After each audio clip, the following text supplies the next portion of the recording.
얼굴이 흉측하다고 버려진 여자, 역적의 자식이라 숨어 살던 남자, 둘 다 세상이 버린 사람들이었습니다. 그 둘이 절벽 하나를 사이에 두고 만났습니다. 한 사람은 떨어지고 있었고, 한 사람은 올라오고 있었습니다. 그 손이 맞닿은 순간부터 조선의 가장 지독한 복수국이 시작되었습니다. 버려진 자들이 세상을 뒤집는 이야기. 당신은 끝까지 외면할 수 없을 것입니다. 한양 명문가 윤지성 대감의 딸 채원.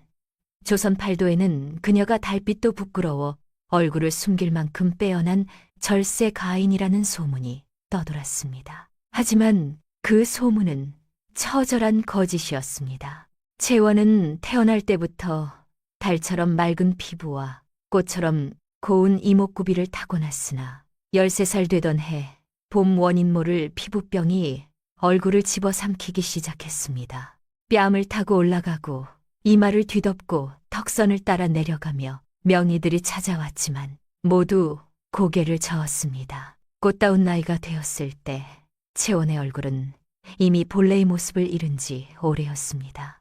얼굴 전체가 울긋불긋하게 부풀어 올랐고 부기 때문에 예뻤던 눈은 단추 구멍만큼 작아졌으며 거칠게 갈라진 피부는 마을 사람들조차 고개를 돌릴 정도였습니다. 아버지 윤지성 대감은 딸을 치료하는 대신 세상으로부터 감추는 쪽을 택했습니다. 채원아, 여자는 얼굴이 전부란다. 껍데기가 무너지면 세상 사람들은 너를 짓밟고 조롱할 게다. 그러니 죽은 듯이 숨어 있거라. 채원은 골방에 갇혔습니다. 창문은 두꺼운 천으로 가려졌고 거울은 모두 치워졌습니다. 어두운 골방, 유모 복실이가 따뜻한 수건으로 채원의 짓물 맺힌 얼굴을 조심조심 닦아냈습니다. 아가씨, 조금만 참으셔요. 이깟 껍데기가 무슨 상관입니까? 제 눈에는 우리 아가씨 속살이 세상 그 어떤 비단보다 곱고 눈부신걸요. 유모, 아버지는 제가 가문의 수치라 하십니다. 대감마님이 모질게 말씀하셔도 너무 원망 마셔요. 아가씨 얼굴을 보실 때마다 눈가가 파르르 떨리는 걸 제가 보았습니다. 하지만 채원은 그저 앉아서 슬퍼하지만은 않았습니다. 얼굴을 잃은 대신 집안 장부를 꼼꼼히 관리하며 세밀해졌고 밤마다 책을 읽으며 지혜를 쌓았습니다. 그녀가 수놓은 비단은 시장에서 가장 비싼 값에 팔렸습니다.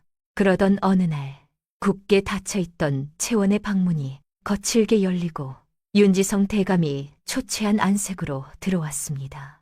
그의 손에는 붉은 비단에 쌓인 혼서지가 들려 있었습니다. 채원아, 채비하거라. 내가 시집을 가게 하였다. 민치원 이조 판서댁이다. 그들과 사돈을 맺기로 했다. 아버지, 민 이조 판서댁이라면 대대로 저희 가문과 원수지간이 아니었습니까? 제 얼굴을 아시면서 어찌 그런 결정을 하셨나요? 윤대감은 딸의 눈빛을 외면하며 벽을 향해 돌아섰습니다. 정적이기 때문에 맺어야 하는 혼사다. 그래야 가문이 살고 내가 산다. 민 이조 판서, 댁 도련님이 너를 절세 가인으로 알고 있으니 혼례 날까지는 화장으로 철저히 가리거라.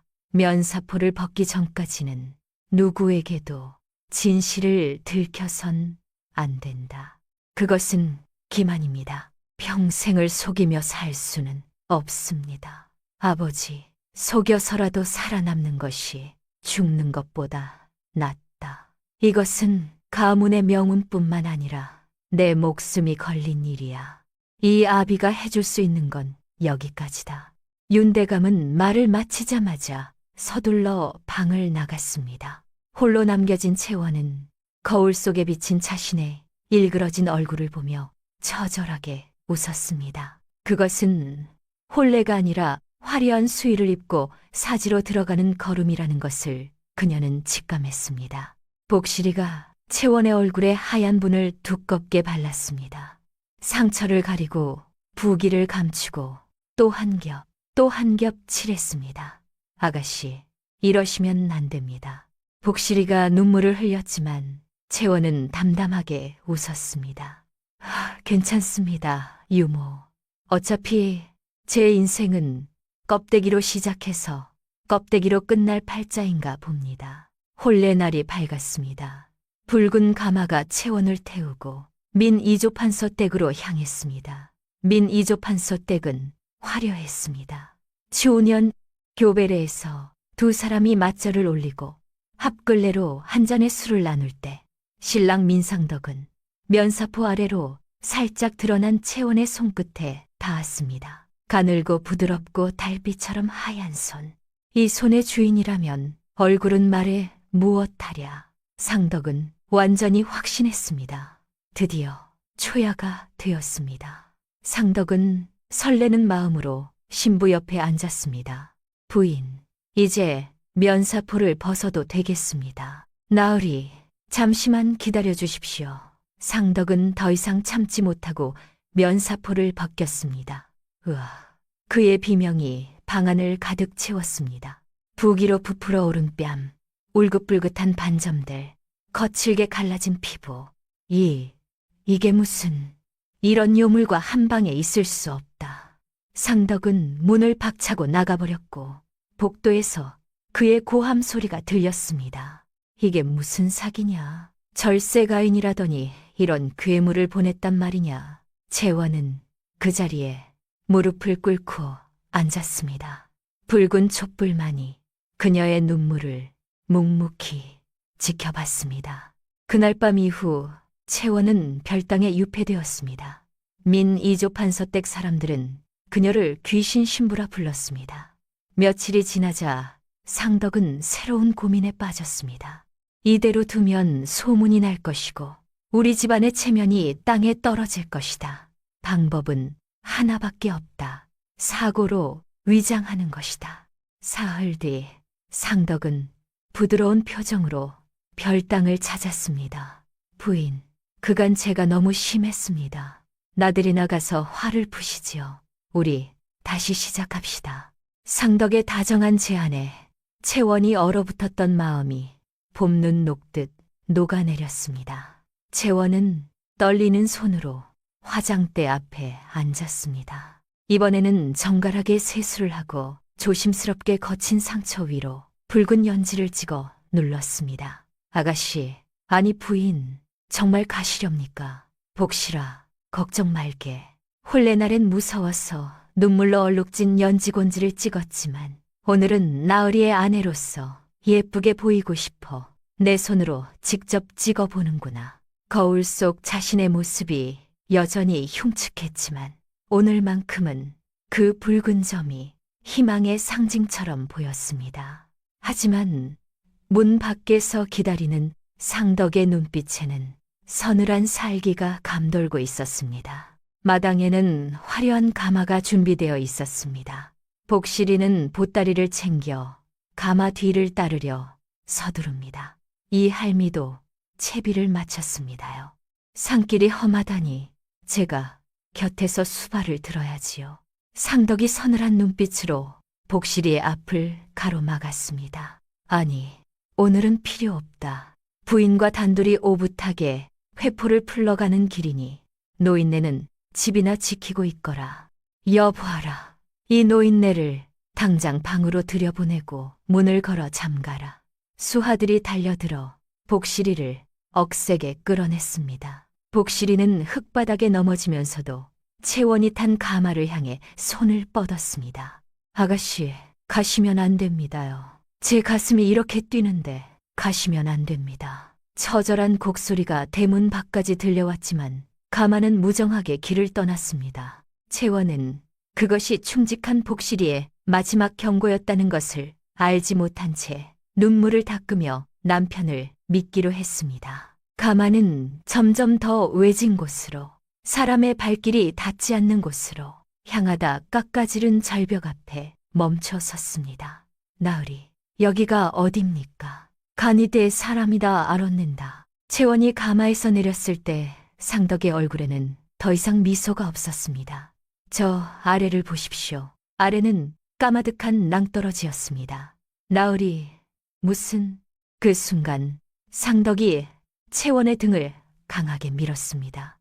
으아, 채원의 몸이 허공으로 떨어졌습니다. 바람이 귓가를 스쳤습니다. 아, 이렇게 끝나는구나. 채원은 눈을 감았습니다. 하지만 운명은 그녀를 완전히 버리지 않았습니다. 절벽 중간쯤에 자란 커다란 노송가지가 채원의 치마를 걸었습니다. 채원은 간신히 가지를 붙잡았습니다. 위에서 상덕의 목소리가 들렸습니다. 사고로 죽었다고 하면 그만이다. 추한 얼굴로 태어난 것이 죄다. 말발굽 소리가 멀어졌습니다. 채원은 노송가지에 매달린 채 눈물을 흘렸습니다. 아버지, 여자는 정말 얼굴이 전부였나 봅니다. 그녀는 천천히 손을 놓으려 했습니다. 이제 끝내자. 그때 아래에서 목소리가 들렸습니다. 손 놓지 마시오. 한 남자가 절벽을 타고 올라오고 있었습니다. 남노한 옷차림이었지만 몸놀림은 민첩했습니다. 말 말고 버티시오. 남자는 빠르게 채원의 허리를 붙잡았습니다. 자, 이제 제 등에 업히십시오. 채원은 남자의 등에 업혔습니다. 남자는 놀라운 솜씨로 절벽을 타고 내려갔습니다. 땅에 발을 디뎠을 때 채원은 그제야 안도의 한숨을 쉬었습니다. 감사합니다. 은인이시오. 하지만 남자는 그녀를 내려놓자마자 차갑게 말했습니다. 이제 살았으니 가시오. 이 산중은 제 거처입니다. 저는 갈 곳이 없습니다. 남자가 돌아섰습니다. 상처투성이, 얼굴, 눈물로 얼룩진 연지. 하지만 남자의 눈빛은 변하지 않았습니다. 혐오도 없었고 놀람도 없었습니다. 그저 무심할 뿐이었습니다. 따라오시오. 남자는 숲속으로 걸어갔습니다. 작은 오두막이 나타났습니다. 들어가시오. 한쪽 구석을 내어드리겠소. 남자가 투박한 사발에 물 한 그릇을 담아 내밀었습니다. 은인의 성함은 서진이라 하오. 이름은 묻지 않겠소. 아침이 되면 떠나실 테니. 서진은 무심하게 대꾸하고는 반대편 구석에 자리를 폈습니다. 채원은 마른 목을 축이며 조심스레 서진을 살펴보았습니다. 달빛이 비치는 남자의 옆모습은 가히 절세미남이라 할 만했습니다. 조각칼로 빚은 듯 곧게 뻗은 콧날과 기품 있는 이목구비는 고귀한 가문의 선비 같았지요. 하지만 채원의 마음을 더 흔든 것은 그의 눈빛 속에 고여있는 바닥을 알 수 없는 깊은 슬픔이었습니다. 저토록 고운 분이 어찌하여 이 깊은 산속에서 홀로 슬픔을 삼키고 계신 걸까? 다음 날 아침 눈을 뜬 서진은 부엌에서 달그락 소리에 잠이 깼습니다. 채원이 엉망이었던 부엌을 말끔히 정리하고 산나물을 뜯어와 소박한 죽 한 그릇을 끓여 놓았습니다. 무엇 하는 것이오. 은혜를 입고 그냥 가는 것은 도리가 아니라 배웠습니다. 나으리의 옷이 너무 해져 있기에 제가 좀 기워두었습니다. 서진은 옷을 집어드는 척하다가 멈췄습니다. 낡은 저고리 안감, 깊은 곳, 세심하게 꿰맨 솔기 사이에 무언가가 새로 봉해져 있었습니다. 서진은 천천히 솔기를 뜯었습니다. 안에서 나온 것은 낯빛 금속 패였습니다. 뒷면에 새겨진 글자, 최, 그리고 그 아래, 무관. 서진의 손가락이 덧섰습니다. 그는 고개를 들어 부엌 쪽을 바라봤습니다. 채원은 등을 돌린 채 아무것도 모르는 사람처럼 죽을 젓고 있었습니다. 하지만 그녀의 손이 미세하게 떨리고 있었습니다. 서진은 채원의 뒷모습을 한참 동안 바라보다가 아무 말 없이 패를 도로 접어 넣었습니다. 두 사람은 그 아침에 아무 말도 하지 않았습니다. 채원은 죽 한 그릇을 내밀었고 서진은 받아 먹었습니다. 하지만 그 짧은 침묵 속에서 두 사람은 서로가 상대의 비밀을 알고 있다는 것을, 그리고 그 침묵을 지켜주기로 선택했다는 것을 알았습니다. 어떤 신뢰는 말보다 침묵으로 먼저 쌓입니다. 두 사람의 인연은 바로 그 아침 아무 말 없이 시작되었습니다. 이런 건 필요 없으니 어서 가시오. 그 흉측한 얼굴로 남의 집 살림을 건드리는 건 무례한 일이요. 나으리가 저를 내쫓으셔도 갈 곳이 없습니다. 시집에선 죽이려 했고 친정에선 이미 죽은 목숨입니다. 차라리 여기서 나으리 밥물이나 맞춰드리고 죽게 해주십시오. 서진은 채원의 작아진 눈에 맺힌 단단한 결심을 보았습니다. 그때 서진이 갑자기 심한 기침을 내뱉으며 가슴을 부여잡았습니다. 채원이 놀라 다가가자 서진은 차갑게 몸을 돌려 피했지만 이미 벌어진 저고리 깃 사이로 가슴을 가로지르는 끔찍하고 깊은 칼 흉터가 채원의 눈에 들어왔습니다. 나으리 가슴의 그 상처는 보지 말아야 할 것을 보았군. 상관 말고 나가시오. 채원은 더 묻지 않았습니다. 아침에 발견했던 그 폐, 죄, 무관. 대신 조용히 부엌으로 가 따뜻한 물을 떠왔습니다. 나으리 사연은 묻지 않겠습니다. 다만 흉터는 비가 오려 하면 더 아픈 법입니다. 그 고통이 얼마나 지독한지는 저도 잘 압니다. 채원이 자신의 일그러진 얼굴을 가리키며 덤덤하게 말하자 서진의 눈동자가 흔들렸습니다. 제가 어릴 적 아버지를 모시던 의원님께 배운 혈자리가 있습니다. 잠시만 몸을 맡겨주십시오. 서진은 거부하려 했으나 등 뒤에 와닿은 채원의 손길이 너무도 따뜻했습니다. 딱 일주일이요. 일주일이 지나면 미련 없이 떠나야 하오. 감사합니다, 나으리. 하지만 둘 다 알고 있었습니다. 그 일주일이 얼마나 길어질지. 일주일의 유예를 얻은 채원은 잠시도 쉬지 않았습니다. 눅눅해진 서진의 이부자리를 볕 좋은 곳에 널어 말렸고 삐걱거리던 살인문도 멍넝쿨을 엮어 단단히 고정했습니다. 서진이 쌓아둔 낡은 책들도 햇볕에 말려 먼지를 털어냈습니다. 무엇보다 서진을 놀라게 한 것은 저녁상이었습니다. 채원은 산을 뒤져 찾아낸 더덕을 두드려 향긋한 구이를 만들고 냇가에서 잡은 물고기로 시원한 국을 끓여냈습니다. 이 깊은 산 속에서 이런 음식을 어찌 차린 것이오. 두박한 산나물인데도 간이 딱 맞고 정갈하구려. 어찌 이런 재주가 있어. 재주랄 것도 없습니다. 그저 눈동냥으로 배운 것입니다. 13살에 얼굴이 이리 변한 뒤로 저는 산사람 취급을 못 받았습니다. 가문의 어르신들은 저를 집안의 수치라 여겨 골방에 가두셨지요. 그 어두운 방에서 제가 유일하게 만날 수 있었던 건 제 밥상을 가져다 주던 유모뿐이었습니다.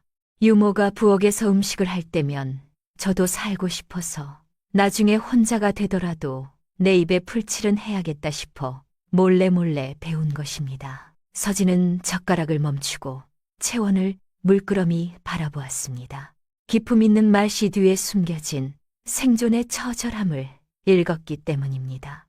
나으리, 채원이 조심스럽게 물었습니다. 어찌하여 이 깊은 산 속에 혼자 사십니까? 서진은 젓가락을 내려놓고 창밖의 어두운 숲을 응시했습니다. 세상은 넓으나 내가 발붙일 땅 한 평이 없더군. 가문은 풍비박산 났고 믿었던 이들은 등을 돌렸어. 죽지 못해 사는 것이지 살려고 사는 게 아니란 말이요.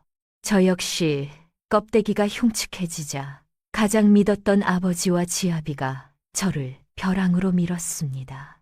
저를 사람으로 봐주는 이는 세상에 오직 유모 한 사람뿐이었지요. 서진이 채원을 봅니다. 처음으로 그녀의 울긋불긋한 얼굴을 피하지 않고 그 너머에 깊은 눈동자를 똑바로 마주했습니다. 억울하지 않소.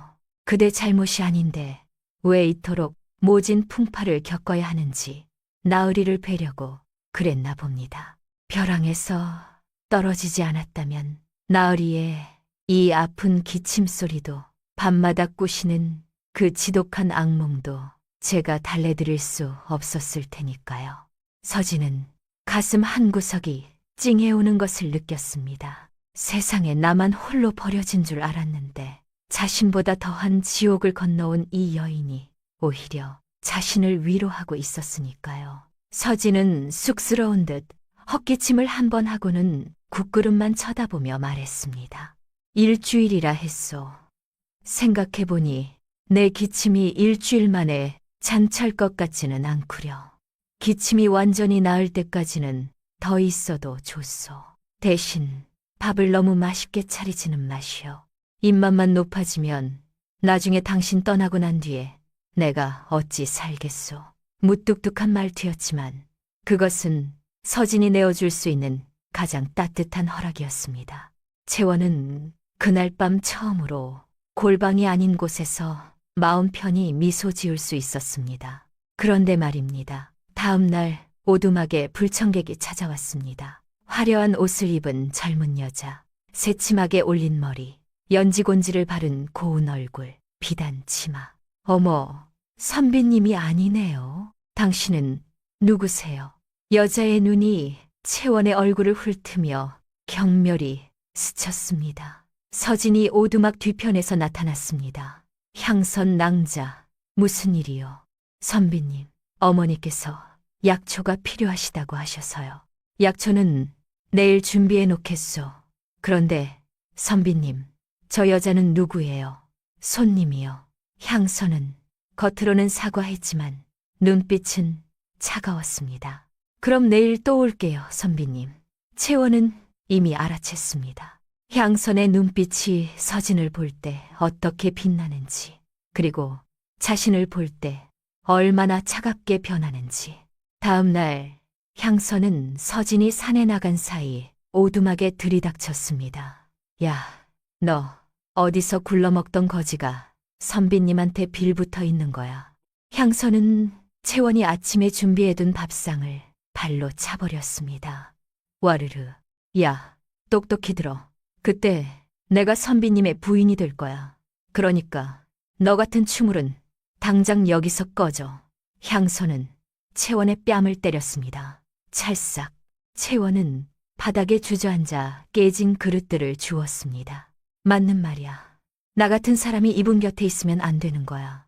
저녁에 서진이 돌아왔을 때 채원은 평소처럼 웃으며 맞이했습니다. 서진은 채원의 뺨에 난 붉은 자국을 눈치챘지만 더 묻지 않았습니다. 그날 밤, 내일 아침 일찍 서진, 나으리가 주무실 때 떠나야겠어. 하지만 그녀는 떠나지 못했습니다. 몰락한 가문의 한을 품은 서진에게 밤은 지옥이었지요. 서진이 식은땀을 흘리며 허공을 베듯 손을 내질렀습니다. 아버지, 어머니, 안 됩니다. 채원은 절규하는 서진의 거친 손을 잡아 제 뺨에 가져다 댔습니다. 그리고는 우리네 어머니들이 머리맡에서 불러주시던 그 구슬픈 자장가를 낮게 뽑아냈습니다. 채원의 손길이 서진의 젖은 머리카락을 쓸어 넘겼습니다. 따뜻하구나. 참으로 따뜻해. 하지만 평화도 잠시. 서진은 발작하듯 깨어나 채원의 목덜미를 억세게 움켜쥐었습니다. 채원은 비명조차 지르지 않고 서진의 손등 위로 자신의 거친 손을 포개어 올렸습니다. 누구냐? 너도 그놈들이 보낸 자객이냐? 죽여버리겠다. 나으리, 접니다. 정신 차리십시오. 여기는 당신을 죽이러 올 사람도 당신이 죽여야 할 사람도 없는 고요한 산중입니다. 서진이 그제야 초점을 잡고 채원을 바라봤습니다. 그대, 제정신이요. 그 흉측한 얼굴을 하고 왜 하필 내 곁에 있느냐는 말이요. 나조차 내 손이 더러워 구역질이 나는데 왜 자꾸 나를 잡는 것이오. 나으리, 방금 그 말은 제게 참으로 아픕니다. 하지만 아픈 건 제 껍데기일 뿐이지요. 나으리의 꿈속은 제 얼굴보다 수만 배는 더 피칠갑이 되어 아파 보이는데 그 지옥 속에 혼자 계신 게 너무 가여워서 놓을 수가 없었습니다. 제 얼굴이 흉측하여 보기 싫으시다면 눈을 감으셔도 좋습니다. 다만 이 손만은 놓지 마십시오. 서진은 망치로 머리를 맞은 듯 멍해졌습니다. 세상 모두가 자신의 껍데기만 보고 도망쳤는데 오직 이 여인만이 자신의 썩어가는 속을 들여다보고 있었습니다. 그런데 말이지요. 서진이 악몽을 꾸던 그날 밤, 오두막 밖에는 향선이 서 있었습니다. 문을 두드리려던 순간 안에서 들려오는 비명과 채원의 목소리의 향선은 창틈에 귀를 갖다 댔습니다. 그 흉측한 얼굴을 하고 왜 하필 내 곁에 있느냐는 말이요. 나조차 내 손이 더러워 구역질이 나는데 향선의 입가에 비열한 미소가 번졌습니다. 그럼 그렇지. 선비님도 사람인데 저게 선비님 본심이었어. 그리고 다음 날 아침 서진이 산으로 자리를 비우자마자 향선이 오두막에 들이닥쳤습니다. 채원은 서진이 돌아오면 먹일 약을 다리고 있었습니다. 향선이 불 위에 약탕기를 발로 걷어찼습니다. 챙그랑. 향선이 휘두른 손길에 채원은 바닥으로 내팽개쳐졌습니다. 향선은 비단신으로 그녀를 짓밟으며 비웃었습니다. 금에이, 너도 들었지? 어젯밤 선비님이 구역질이 난다. 흉측한 얼굴로 왜 곁에 있냐고 소리치던 거. 창밖에서 내가 다 들었거든. 잠결에 본심이 터져 나오셨겠어. 그건 나으리가 스스로를 자책하며 하신 말씀이었습니다. 바보 같은 년. 나으리 본인이 아니라 네 얼굴이 구역질 난다는 뜻이었다고. 너를 볼 때마다 억지로 참았던 역겨움이 잠결에 쏟아진 건데 채원의 머릿속에 어젯밤 서진의 거친 숨소리와 구역질이라는 단어가 다시 울려 퍼졌습니다. 향선이 폭풍처럼 휩쓸고 간 오두막. 구역질이 난다. 던 그 말이 귀에 쟁쟁하게 울렸습니다. 채원은 떨리는 손으로 흙 묻은 얼굴을 닦아내며 마지막 힘을 짜내어 서진을 위한 저녁을 준비했습니다. 나으리, 제 얼굴이 나으리의 가장 큰 악몽이었다면 제가 드릴 수 있는 마지막 선물은 오직 하나뿐입니다. 제가 나으리의 눈앞에서 영원히 사라져드리는 것. 채원은 서진이 가장 좋아하는 산나물을 정갈하게 묻혀 올리고 따뜻한 밥 위에 갓 구운 버섯을 얹었습니다. 그리고 그 옆에 자신의 분신과도 같은 놀이개를 내려놓았습니다. 보따리조차 싸지 않았습니다. 서진이 준 낡은 겉옷 한 벌만을 몸에 두른 채 비바람이 몰아치기 시작한 숲으로 발걸음을 옮겼습니다. 집으로 돌아온 서진은 텅 빈 방안을 보며 멍하니 서 있었습니다. 채원아, 장난치지 말고 나오너라. 하지만 돌아오는 건 차가운 빗소리뿐이었죠. 그때 서진의 시선이 바닥에 떨어진 놀이개에 머물렀습니다. 이걸 두고 가다니 서진은 불길한 예감에 마당으로 튀어나갔습니다. 흙탕물에 젖어 지저분해진 분홍색 비단 조각 하나가 발끝에 채였습니다. 이건 이 아이의 옷자락이 아닌가. 아침에 마을 입구에서 마주쳤던 향선의 묘한 웃음소리, 마당 구석에 처참하게 깨져 있는 약탕기. 향선, 이 못된 것, 대체 채원에게 무슨 말을 내뱉은 것이냐. 비에 씻겨 내려가는 진흙 위로 다급하게 찍힌 채원의 발자국이 마을로 가는 길이 아니라 험준한 절벽 쪽으로 향해 있었습니다. 안 된다, 채원아. 서진은 미친 듯이 빗속으로 뛰쳐나갔습니다. 벼랑 끝, 채원은 거센 바람을 맞으며 아래를 내려다봤습니다. 그녀의 눈에 담긴 것은 죽음이 아니라 서진과 함께했던 며칠간의 온기였습니다. 나으리, 제 흉측한 얼굴이 나으리의 잠자리를 그토록 괴롭혔는지 몰랐습니다. 이제 제가 떠날 테니 부디 평안히 주무십시오. 채원은 벼랑 아래로 몸을 던지는 대신 서진이 찾을 수 없는 더 깊은 오지를 향해 위태롭게 발걸음을 옮겼습니다. 그때 뒤에서 짐승 같은 외침이 들렸습니다. 멈춰라, 채원아. 거기 멈춰서지 못할까. 온몸이 흙탕물 범벅이 된 서진이 숨을 헐떡이며 서 있었습니다. 오지 마십시오, 나으리. 제발 저를 놓아주십시오. 다시는 나으리 눈앞에 나타나 구역질 나게 하지 않을 테니. 구역질, 그게 대체 무슨 소리냐. 누가 너에게 그런 망언을 한 것이야. 나으리가 잠결에 하신 그 말씀, 향선이가 다 말해주었습니다. 무슨 망발이냐. 향선 그 요물이 내 귀를 더럽혔구나. 내가 구역질 난다고 한 것은 너 같은 보배를 이런 흙구덩이에 처박아둔 내 꼴이 역겨워한 말이었. 내 손에 묻은 피가 더러워 나 자신을 탓한 것이지 어찌 감히 너를 두고 그런 말을 하겠느냐. 서진은 뒷걸음질 치는 채원의 어깨를 억세게 붙잡았습니다. 빗물인지 눈물인지 모를 액체가 두 사람의 얼굴을 타고 흘러내렸습니다. 내 지독한 악몽을 노래 하나로 걷어낸 것은 내 진심이었는데 어찌 그 간사한 말에 휘둘려 내 심장을 도려내려 하느냐. 내가 없으면 나는 다시 그 피비린내, 나는 지옥으로 돌아가야 한다. 제발 나를 버리지 마라. 서진의 절규 섞인 진심이 채원의 얼어붙은 마음을 녹였습니다. 두 사람은 쏟아지는 빛 속에서 서로를 꽉 껴안았습니다. 폭풍이 절정에 달한 밤, 오두막으로 돌아가던 산길 위로 위쪽 비탈에서 집채만한 바위와 흙더미가 폭포처럼 쏟아져 내렸습니다. 서진은 채원의 손을 잡고 달리려 했으나 가문의 몰락과 수많은 죽음을 목격했던 트라우마가 터져나오며 발이 묶인 듯 멈춰 섰습니다.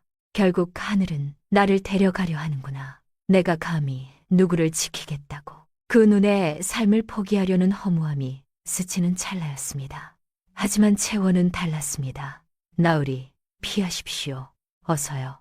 서진이 멍하니 무너지는 흙더미를 바라보는 순간 채원이 온 힘을 다해 서진을 비탈 옆으로 밀쳐냈습니다. 채원아, 채원아, 채원아.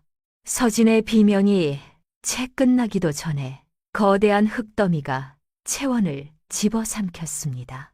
서진은 미친 듯이 맨손으로 흙을 파헤쳤습니다. 손톱이 뒤집히고 피가 철철 흘렀지만 멈추지 않았습니다. 안 된다. 내가 너를 위해 살기로 했는데. 마침내 흙 속에서 차갑게 식어가는 채원의 손을 찾아냈습니다. 눈을 떠라, 채원아. 나으리, 나를 벼랑으로 밀어 죽이려던 자도 있었으나 서진 나으리는 저를 반해어 살리셨습니다. 저도 나으리를 살리고 싶었습니다. 제가 나으리를 살렸으니 제발 죽지 말고 끝까지 살아남으십시오. 채원은 서진이 자신을 살렸던 것처럼 이번엔 자신이 서진을 살림으로써 진정한 생명의 맹세를 완성했습니다. 서진은 비로소 깨달았습니다. 자신의 목숨은 이제 혼자만의 것이 아니라는 것을요. 서진은 채원을 가슴에 품고 오두막으로 달렸습니다.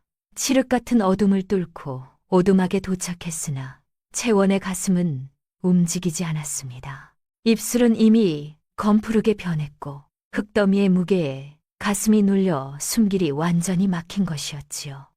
채원아, 정신 차려라. 숨을 쉬어야 한다. 서진은 채원의 입안에 가득 찬 흙모래를 손가락이 피나도록 파냈습니다. 하지만 채원의 가슴은 미동도 없었습니다. 내 숨이라도 가져가라. 제발 죽지 마라. 서진은 망설임 없이 자신의 폐부 깊숙이 남은 마지막 온기를 그녀의 텅 빈 가슴 속으로 강하게 불어넣었습니다. 한 번, 두 번, 마침내 채원의 가슴이 미세하게 들썩였습니다. 컥, 욱.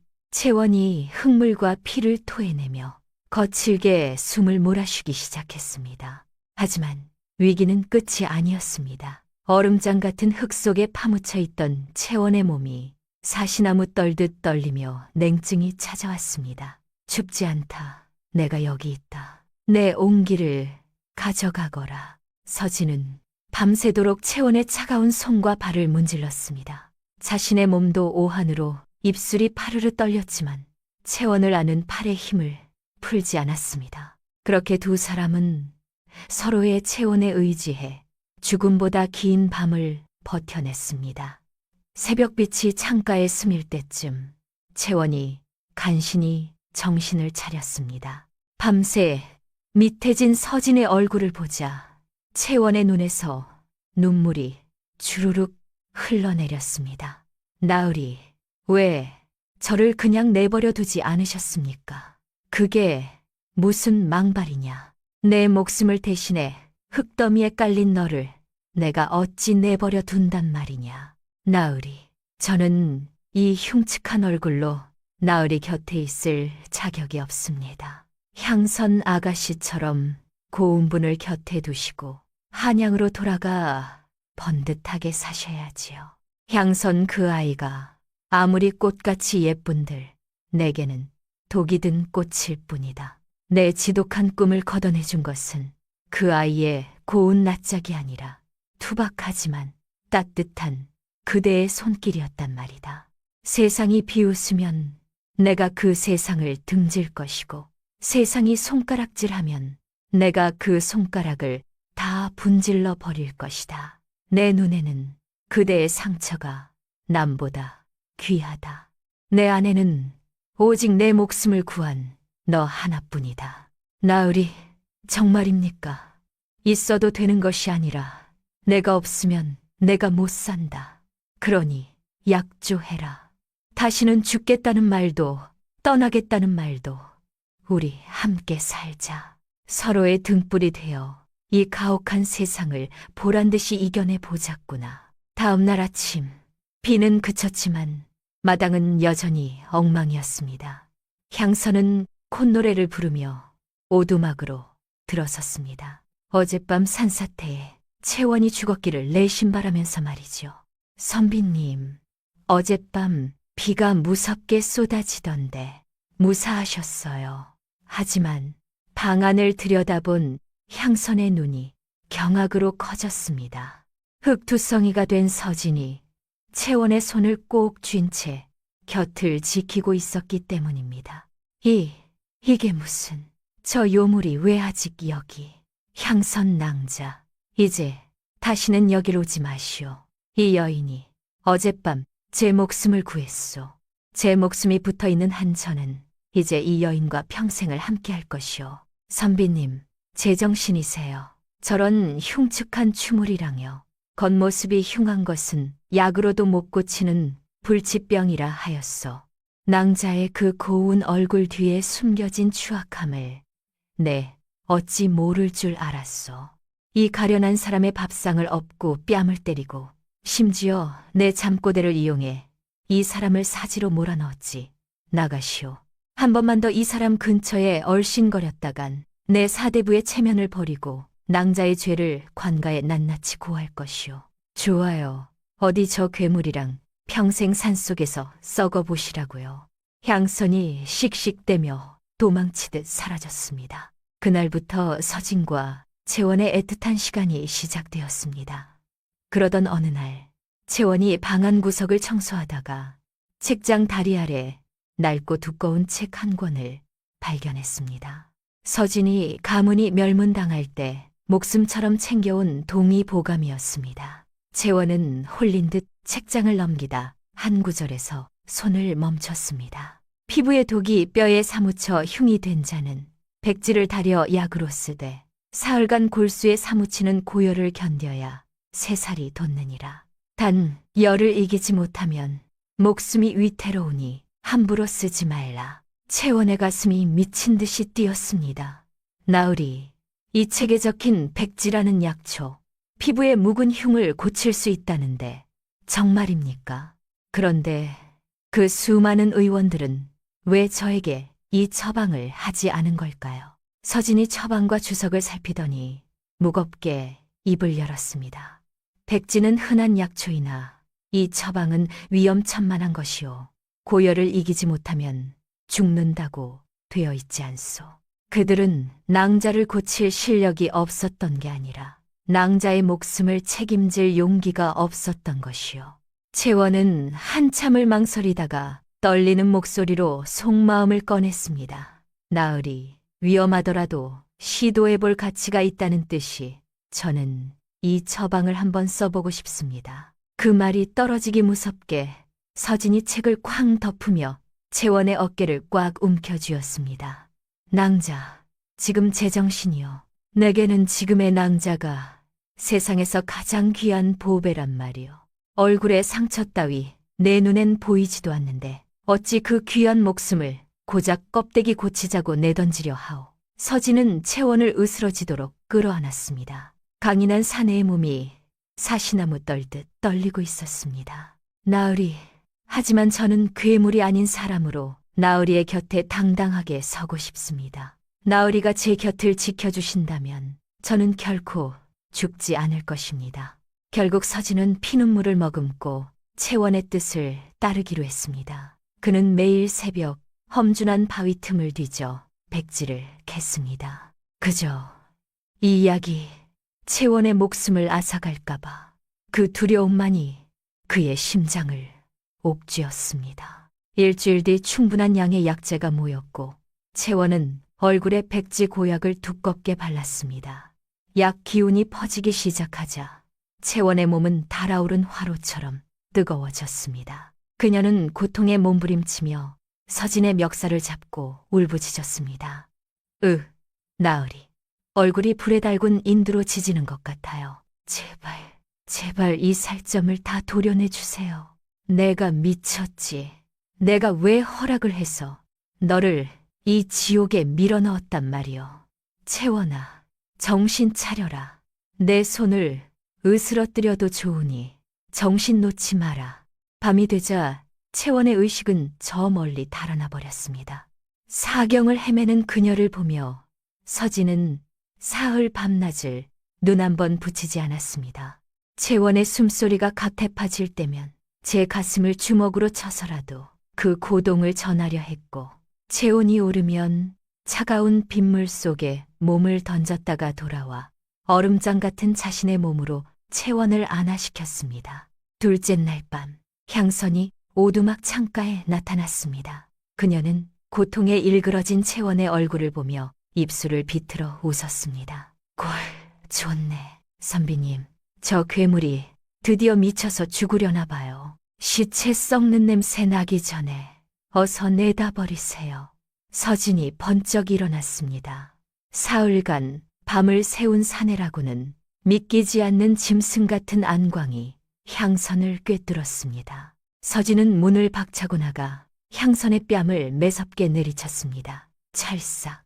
내 인연, 내 마음이 저 여인의 상처보다 수만 배는 더 추하고 역겨운 걸 한 번만 더 그 더러운 입을 놀리면 내 목숨을 여기서 거두어 숲짐승의 먹이로 줄 것이다. 당장 꺼져라.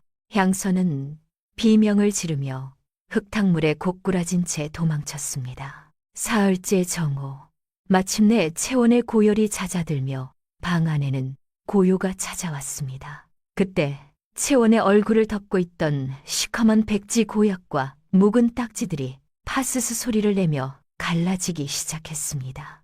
마치 마른 가을날에 낙엽이 부서지듯 흉측했던 껍질들이 조각조각 떨어져 나갔습니다. 서진은 숨을 멈추고 그 광경을 지켜보았습니다. 들고 있던 대야가 바닥으로 떨어졌지만 눈조차 깜빡일 수 없었습니다. 이럴 수가. 정녕 이것이 사람의 안색이란 말이오. 시커먼 딱지가 떨어진 자리마다 투명하고 맑은 속살이 비쳐나왔습니다. 달빛을 고이 빚어 만든 듯 하얀 이마, 길게 뻗은 속눈썹, 앵두보다 더 붉고 도톰한 입술.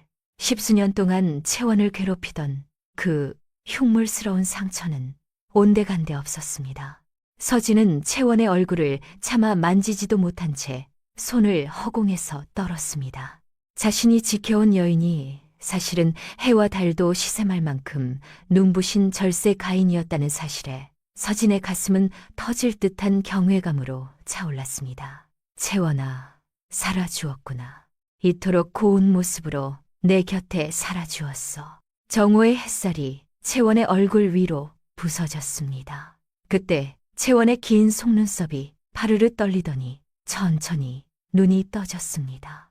나으리, 저 살아있나요? 살아있소. 장하게도 버텨주었소. 채원아, 얼굴이 이상합니다. 늘 불덩이처럼 화끈거리고 가려웠는데 지금은 마치 봄바람이 스치는 것처럼 시원해요. 서진은 대답 대신 낡은 탱거울을 가져왔습니다. 손이 하도 떨려 거울이 달달 소리를 냈습니다. 채원아, 직접 보시오. 이것이 그대의 진짜 모습이요. 채원은 겁에 질린 눈으로 거울 속을 들여다보았습니다. 그리고 순간 채원은 숨을 멈췄습니다. 거울 속에 있는 여인은 누구인가? 십수년간 자신을 괴롭히던 그 붉고 일그러진 흉터는 단 한 조각도 남아있지 않았습니다. 이게 누구입니까? 이 곱고 하얀 얼굴이 정말 저란 말입니까? 달빛을 먹인 듯 투명한 피부와 상처에 가려져 있던 오똑한 콧날, 그리고 별을 박아놓은 듯 초롱초롱한 눈망울을 가진 여인이 있었습니다. 채원은 믿을 수 없다는 듯 자신의 뺨을 꼬집어 보다가 이내 거울을 가슴에 품고 바닥에 엎드려 통곡하기 시작했습니다. 아버지, 어머니, 보셔요. 저도 사람이에요. 저도 사람처럼, 남들처럼 웃을 수 있어요. 나으리, 서진은 오열하는 채원을 보며 같이 눈물을 쏟았습니다. 그래, 채원아. 너는 원래 이렇게 눈부신 사람이었다. 세상이 너를 가두고 흉터가 너를 숨겼을 뿐이지. 너는 단 한순간도 괴물이었던 적이 없다. 내 눈이 멀어버릴 만큼 정말 아름답구나. 그것은 억울하게 살아온 세월을 씻어내는 눈물이었고 자신을 포기하지 않은 한 사내를 향한 지독한 고마움의 눈물이었습니다.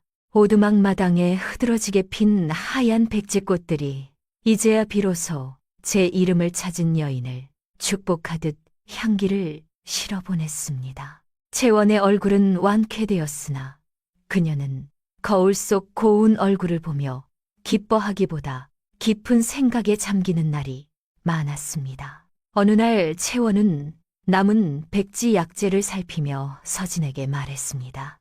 나으리, 세상에는 저처럼 피부병으로 고통받으면서도 그 고통이 무서워 약을 쓰지 못하는 이들이 많습니다. 이 백지의 독성을 완화하고 효능은 살린 순한 연고를 만들어보고 싶습니다. 누구나 안심하고 바를 수 있는 양약이옵니다. 이것이 저를 살려준 나으리의 은혜와 하늘의 뜻에 보답하는 길입니다. 그날부터 채원은 약초 연구에 매진했습니다. 동의보감을 수백 번 탐독하며 감초를 다리고 꿀과 환기를 정교하게 배합했습니다. 채원은 자신의 팔다리에 직접 약을 발라보며 수십 번을 시험했습니다. 마침내 고열 없이도 약의 잡티를 지우고 안색을 맑게 해주는 백지옥고가 탄생했습니다. 하지만 채원은 신중했습니다. 나으리, 인근 고을에 청렴하기로 이름난 허 의원님을 찾아가 이 약을 보여드립시다. 그분의 검증이 있어야 백성들이 안심하고 쓸 것입니다.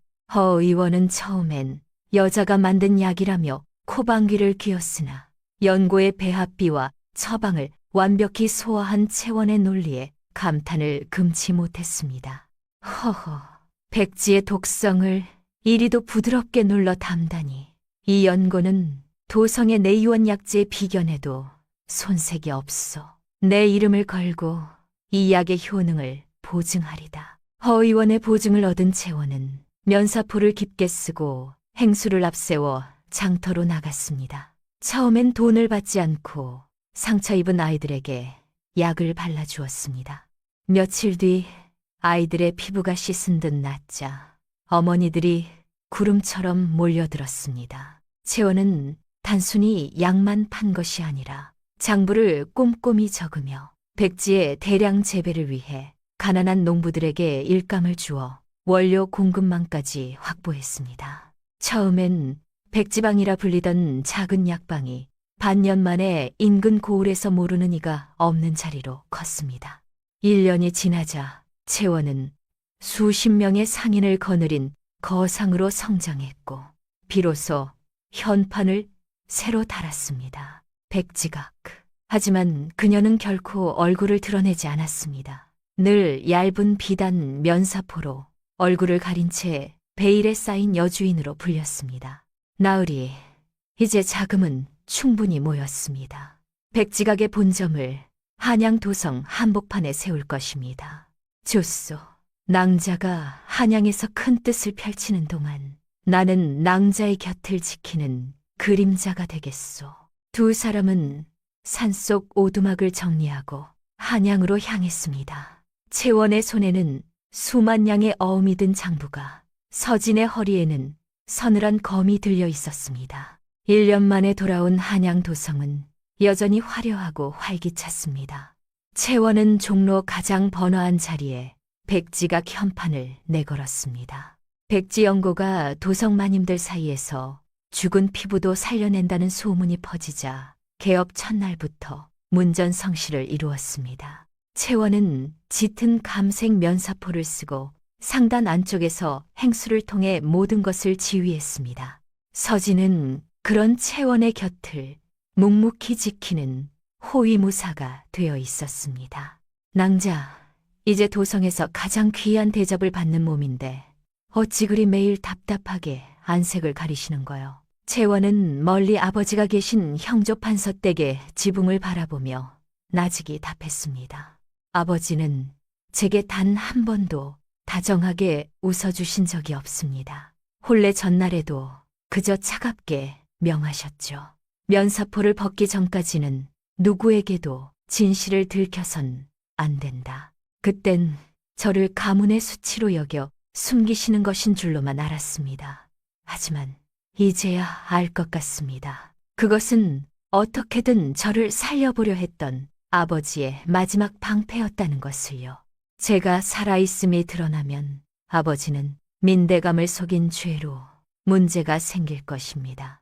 그러니 전 아버지를 위해서라도 죽은 듯 살아야 합니다. 한 달 후 어느 깊은 밤이었습니다. 잠든 서진이 심하게 몸을 뒤척이며 식은땀을 흘렸습니다. 안 된다, 형님, 아버지, 제발 안 됩니다. 민치원, 이놈을 내 반드시. 채원은 수건을 적셔 그의 이마를 닦아주며 예전보다 훨씬 단단하고 깊어진 눈빛으로 그를 응시했습니다. 나으리, 무엇이 나으리를 이토록 오랫동안 괴롭히는 것입니까? 이제는 혼자 짊어지지 마시고 저에게 말씀해 주세요. 서진은 한참 동안 채원을 바라보다가 무겁게 입을 열었습니다. 내 본명은 최필.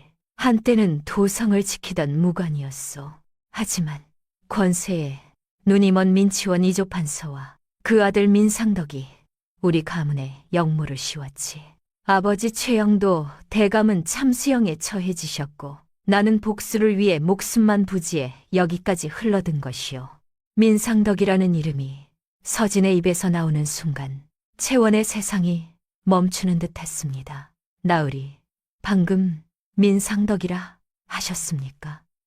민상덕이라 가람이 민치원 이조 판사의 장남, 그 민상덕 말입니까? 그렇소. 그놈이 우리 가문을 멸문시킨 장본인이요. 채원은 기막힌 운명의 장난에 정신이 멍해졌다가 이내 차가운 눈물을 흘렸습니다. 나으리, 저를 이 지경으로 만들어 사지로 내버린 제 전남편이 바로 그 민상덕입니다. 서진은 경악했습니다. 자신이 목숨 걸고 살려낸 여인이 자신의 가문을 무너뜨린 원수의 아내였다니. 그러나 그 분노는 그들을 동시에 짓밟은 민치원 가문을 향해 폭발했습니다. 이런 지독한 인연이 있나. 낭자를 그리 만든 자와 내 아버님을 죽인 자가 같은 놈들이라니. 칼로 베는 것은 너무 쉽습니다. 제가 백지각을 키워 그들의 숨통인 돈줄부터 끊어버리겠습니다. 그들이 가장 높은 곳에서 가장 비참하게 떨어지는 것을 제 눈으로 똑똑히 볼 것입니다. 나으리, 제가 나으리의 칼이 되어드리겠습니다. 그런데 말입니다. 그러던 어느 날 백지각 마당에 권세가의 행차를 알리는 소리가 들렸습니다. 형조 판서, 채원의 아버지 윤지성이었습니다. 채원은 본능적으로 어두운 곳으로 몸을 숨겼습니다. 꼿꼿한 자세와 서늘한 기세를 지닌 노신사가 약방 안으로 들어와 진열된 약들을 살폈습니다. 아버지는 백지옥고가 든 도자기 병을 집어들고는 한참을 가만히 내려다보았습니다. 연고를 쥔 손끝에 아주 미세하게 힘이 들어가는 것을 채원은 놓치지 않았습니다. 조금만 더 일찍 세상에 나왔더라면 좋았을 것을. 그랬다면 그 아이도 그런 모진 길을 가지 않았겠지. 아버지는 울지 않았습니다. 오히려 그 목소리는 평소보다 더 차갑고 딱딱했습니다. 하지만 그 짧은 한마디에 담긴 깊은 회한을 채원은 느낄 수 있었습니다. 아버지는 연고값을 넉넉히 치르고는 뒤도 돌아보지 않고 가게를 나섰습니다. 아버지가 떠난 뒤 또 다른 무리가 약방으로 들이닥쳤습니다. 화려한 도포 차림의 거만한 걸음걸이, 바로 채원을 벼랑 끝으로 밀어넣었던 전남편 민상덕이었습니다. 그는 이미 다른 집안의 딸과 새 장가를 든 상태였습니다. 채원은 순간 숨이 턱 막혔습니다. 옆에 서 있던 서진의 손이 칼자루 위에서 하얗게 질릴 정도로 힘이 들어갔습니다. 여기가 그 소문난 백지각이라지. 상덕은 탐욕스러운 눈빛으로 약방의 규모를 훑었습니다. 이 정도 재력의 상단이라면 우리 가문의 돈줄로 삼기에 충분하겠어. 채원이 자리를 피하려 천천히 걸음을 옮길 때였습니다. 꼿꼿하면서도 우아한 그녀의 뒷모습이 상덕의 시선을 사로잡았습니다. 오호, 거기 멈춰서 보게. 상덕의 손이 무례하게 채원의 어깨 쪽으로 뻗으려 할 때 서진이 앞을 가로막았습니다. 대감, 저희 주인장께서는 외인과의 접촉을 금하고 계십니다. 물러나 주시지요. 주인장, 조만간 내 정식으로 그대를 초대하겠네. 내 부인이 요즘 안색이 좋지 않아 그대의 실력이 필요하거든. 그땐 면사포 뒤에 얼굴을 꼭 보여주어야 할 것이야. 상덕은 비열한 미소를 지으며 부인을 재촉해 가게를 나갔습니다. 그가 사라진 뒤 채원은 증오 섞인 눈으로 나직이 읊조렸습니다. 기꺼이 가드리지요. 당신이 내 얼굴을 다시 보게 되는 날, 그것이 당신의 마지막 화려한 날이 될 것입니다. 한편 이 모든 광경을 지켜보는 또 다른 눈이 있었습니다. 바로 서진에게서 쫓겨났던 향선이었습니다. 약재를 훔쳐 한양 백지각에 팔아치우려 올라왔던 향선은 서진을 발견했습니다. 아니, 저분은 내가 연모하던 그 선비님 아니신가? 그때 서진이 안을 향해 다정하게 외쳤습니다. 채원낭자, 손님이 왔소. 안에서 나온 여인이 베일을 살짝 거두며 서진을 보고 웃는 얼굴을 본 향선은 그 자리에 주저앉았습니다. 채원, 아니야, 그럴 리 없어. 그년이 어떻게 저런 선녀 같은 얼굴을 하고 있단 말이냐. 질투에 눈이 뒤집힌 향선은 그 길로 도성 뒷골목 음침한 약방을 찾아갔습니다. 쥐를 잡으려 한다. 한 입만 대도 오장육부가 뒤틀려 죽어나갈 만큼 지독한 놈으로 내놓거라. 작은 병 하나. 그것은 채원의 목숨뿐만 아니라 향선 자신의 영혼까지 파괴할 죽음의 씨앗이었습니다. 그런데 말이지요. 서진은 그날 저녁 향선이 뒷골목 약방에서 나오는 것을 보았습니다. 과거 변방의 무관으로 살며 수많은 독살과 암습을 겪어온 서진의 눈에 향선의 품 안에 숨겨진 작은 병의 형태와 그녀의 눈빛이 예사롭지 않았습니다. 그는 채원에게 아무 말도 하지 않았습니다. 대신 그날 밤부터 백지각의 모든 음식과 음료를 자신이 직접 확인하기로 결심했습니다. 사흘 뒤 아침, 백지각의 대문 앞에는 정성스럽게 수놓아진 비단 보자기에 쌓인 항아리 하나가 놓여 있었습니다. 백지각의 약 덕분에 고질병을 고친 미천한이가 정성껏 담근 매실청을 올립니다. 부디 이 달콤함으로 고단함을 씻으소서. 채원은 그 편지를 읽으며 티 없이 맑은 미소를 지었습니다. 나으리, 보셔요. 우리의 진심이 닿았나 봅니다. 서진은 미소 짓는 채원을 바라보며 조용히 항아리를 받아들었습니다. 손에 익은 냄새, 도성, 뒷골목, 그 음침한 약방 특유의 향, 막의 주변에 남아있는 미세한 기름 자국. 서진의 눈이 가늘어졌습니다. 낭자, 오늘은 몸이 피곤하니 달콤한 것은 내일 드시지요. 내가 먼저 맛을 보겠소. 서진은 채원을 멀리 물린 뒤 작은 나뭇가지 끝에 액체를 묻혀 불꽃에 가져갔습니다. 파란 불꽃이 일었다가 꺼졌습니다. 비상이었습니다. 서진은 아무 표정도 없이 항아리를 덮었습니다. 그리고 그날 저녁 항아리를 백지강마당 한가운데 내놓고 담장 뒤에 몸을 숨겼습니다. 깊은 밤 예상대로였습니다. 담장을 넘어온 향선이 마당에 내려섰습니다. 그녀는 항아리 쪽으로 다가갔습니다. 서량이 마시고도 멀쩡한 것을 보면 저 약장수놈이 날 속인 게 틀림없어. 확인이나 해봐야지. 향선이 잔을 입술에 가져가는 순간 어둠 속에서 서진의 목소리가 들렸습니다. 멈춰라. 향선이 쏘스라치게 놀라 뒤를 돌아봤습니다. 서진이 팔짱을 낀 채 달빛 아래 서 있었습니다. 선비님. 선비님이 왜 여기? 향선의 손에서 잔이 떨어졌습니다. 다행인 것은 낭자가 이것을 마시지 않았다는 것이고, 불행인 것은 낭자를 향해 독을 품은 내 본색이 드러났다는 것이야. 서진은 마당 한쪽에 메어두었던 삽살개를 향해 항아리를 기울였습니다. 개가 액체를 핥는 순간 그르렁거리며 쓰러졌습니다. 향선의 얼굴이 잿빛으로 변했습니다. 개간, 나는 네가 이 짓을 할 줄 알았다. 그래서 낭자가 마시는 것을 막았고, 그래서 밤새 여기서 기다렸다. 선비님, 살려주세요. 저는 그냥 선비님이 좋아서 한 짓이 이것이냐. 서진은 향선의 앞에 서서 한참 동안 그녀를 내려다봤습니다. 그의 눈빛은 분노보다 깊은 연민과 피로감이 뒤섞여 있었습니다. 너는 이제 이 도성에서 살 수 없다.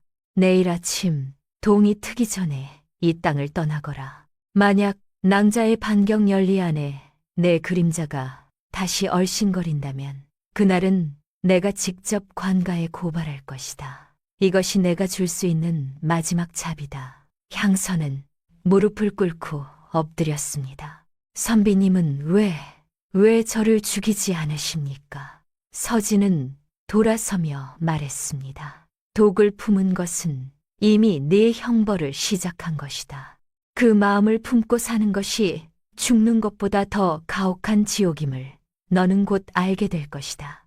향선은 엎드린 채로 통곡했습니다. 달빛 아래 그 울음소리는 오래도록 마당을 맴돌았습니다. 다음 날 아침 향선은 사라졌습니다. 하지만 채원의 마음은 오히려 더 무거워졌습니다. 나으리, 제가 내일 향선 아가씨를 찾아가도 되겠습니까? 서진은 놀란 눈으로 채원을 바라봤습니다. 그 여인이 낭자를 죽이려 했는데 알고 있습니다. 하지만 그 아가씨는 자신이 원하는 것을 얻을 수 없다는 절망 때문에 그랬을 것입니다. 저도 한때 벼랑 끝에 섰었습니다.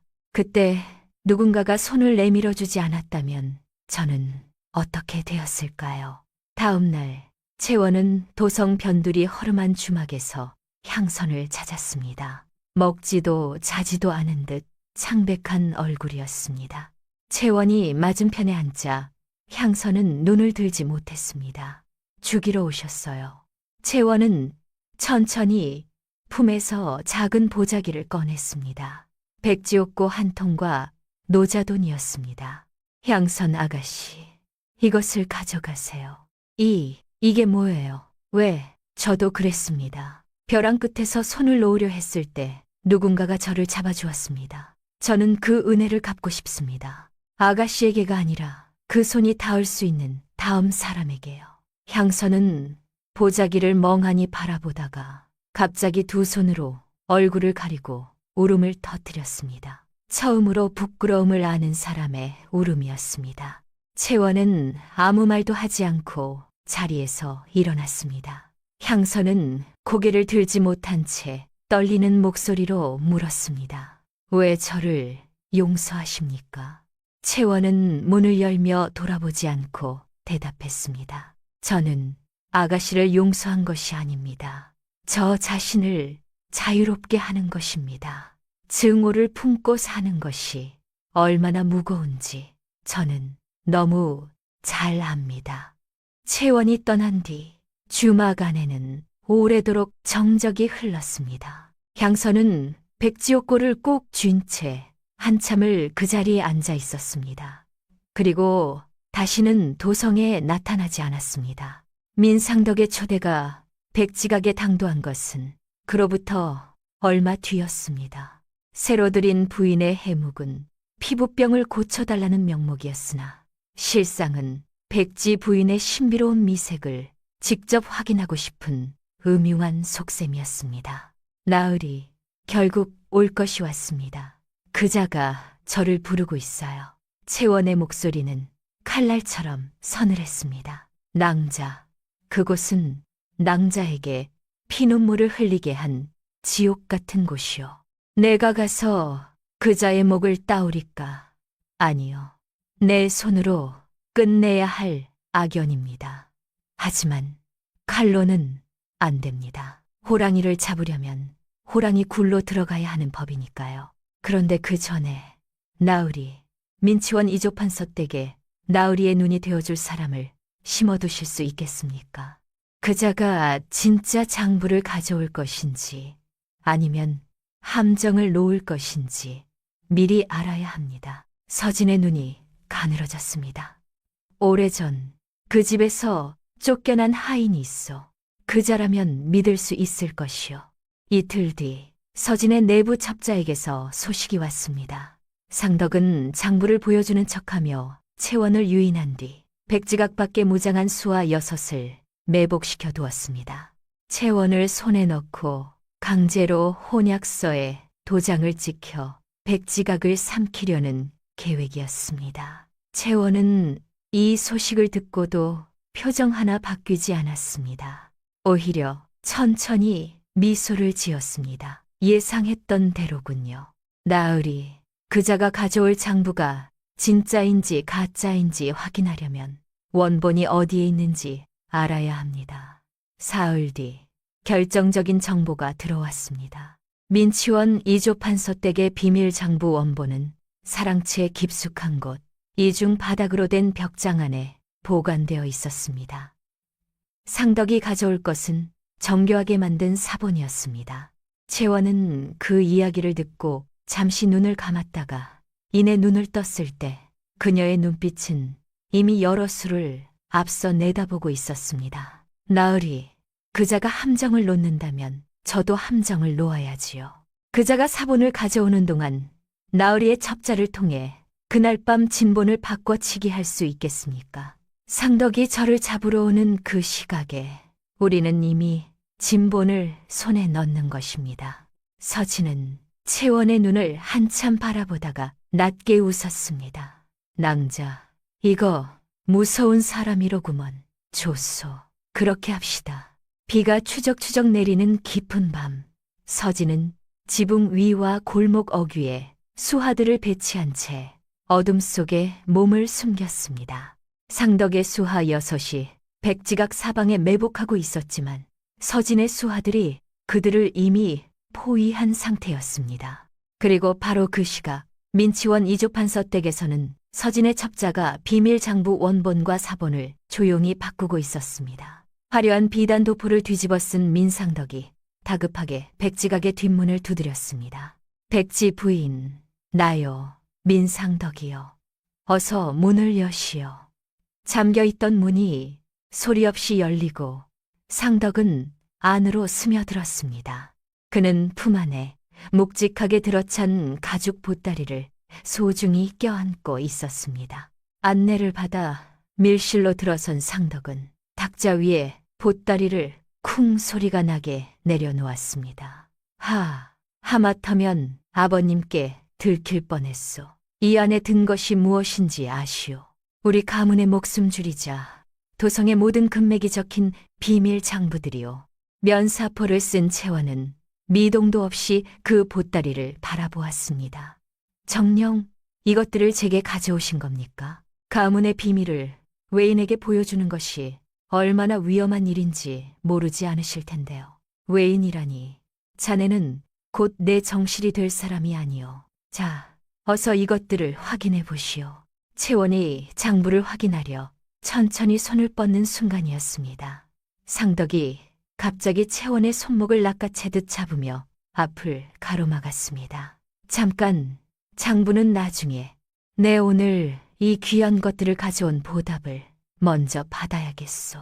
이제는 더 이상 기다릴 수가 없구먼. 장부를 펼치기 전에 그대의 얼굴부터 내 눈으로 직접 확인해야겠소. 상덕의 손이 무례하게 채원의 면사포 끝자락을 향해 뻗어왔습니다. 나으리, 정녕 그리 급하십니까? 가문의 목숨줄보다 제 얼굴이 더 궁금하시단 말씀이십니까? 허허, 장부야. 어차피 자네 손에 들어갈 것인데 무엇이 걱정이요. 자, 어서. 채원은 천천히, 아주 천천히 머리 뒤에 비단 매듭을 풀었습니다. 스르륵. 비단 천이 바닥으로 떨어지자 촛불빛이 채원의 하얀 얼굴을 비추었습니다. 상덕은 숨을 멈췄습니다. 흉터 하나 없이 매끄러운 피부, 서늘하면서도 고혹적인 눈매. 이럴 수가. 한양천지에 이런 미색이 숨어 있었단 말인가. 그러다 이내 탁자 너머로 손을 뻗어 채원의 하얀 손을 덥석 낚아챘습니다.